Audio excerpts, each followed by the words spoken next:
I really like this sketch from Rich Christoph because it kind of shows the essence of the Chief platform.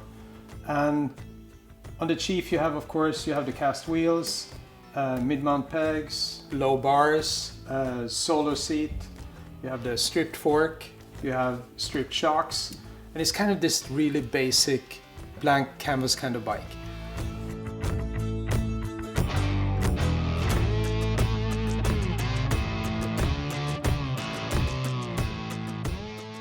Customizing being such an important part of the whole project. I mean, I constantly kept repeating customizing is key.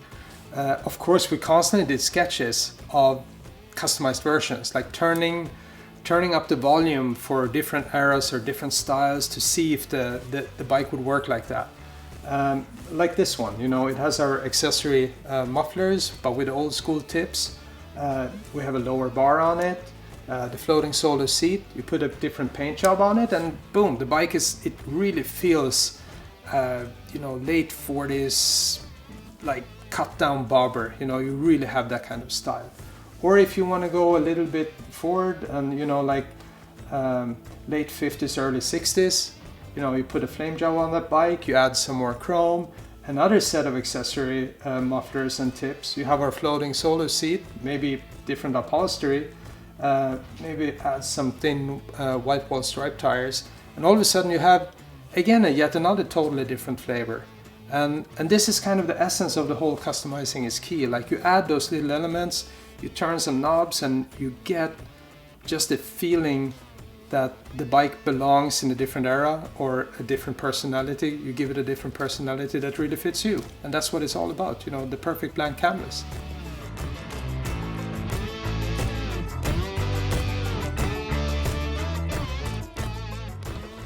So I mean, in order to take the tank off, two bolts here in the front, fold down the clamps, lift it, and from there you basically just, you know, unhook the fuel hoses and you're good to go.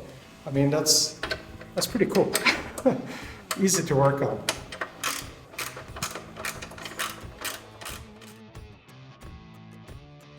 The tank is just attached with two bolts in the front, and once those are off, you can basically, yeah, just flip it out, and now you see how much work we actually put in on the back side of this. On the, you know, you can take the tank off and you're not going to get depressed. It's a nice clean steel frame.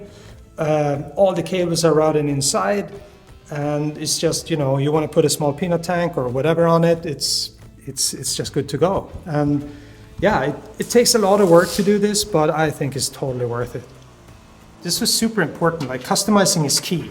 That's what we said throughout the whole project. So everything should be super easy to work on, easy to understand how it goes together. You should see the nuts and bolts that holds the parts in place.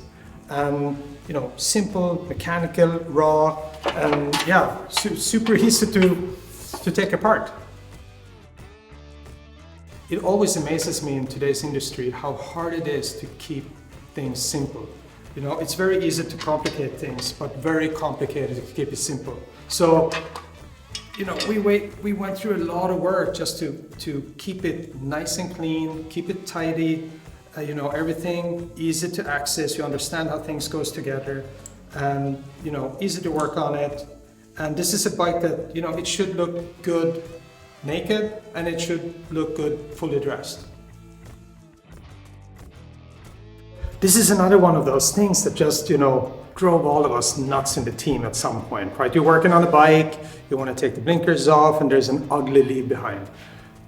Or the whole thing is made in plastic, and you walk by the bike and you break the whole plastic thing off. So in order to just keep it simple, we decided to do like a two-piece version. So you have a metal bracket holding the blinker, metal bracket goes on the subframe.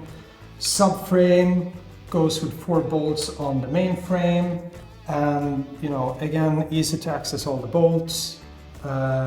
Everything is nice and tidy. We also have a cover to cover up all the package that we package under the seat in case you want to run the floating seat, the floating bobber seat. And we already prepared, so the brackets are already there. And if you want that old school floating bobber seat look. So yeah, everything, again, customizing is key. And the whole team came together, Ron, Brandon, and of course Rich, who was the principal designer of the bike. Everyone worked together to make sure that, keep it simple, and customizing is key.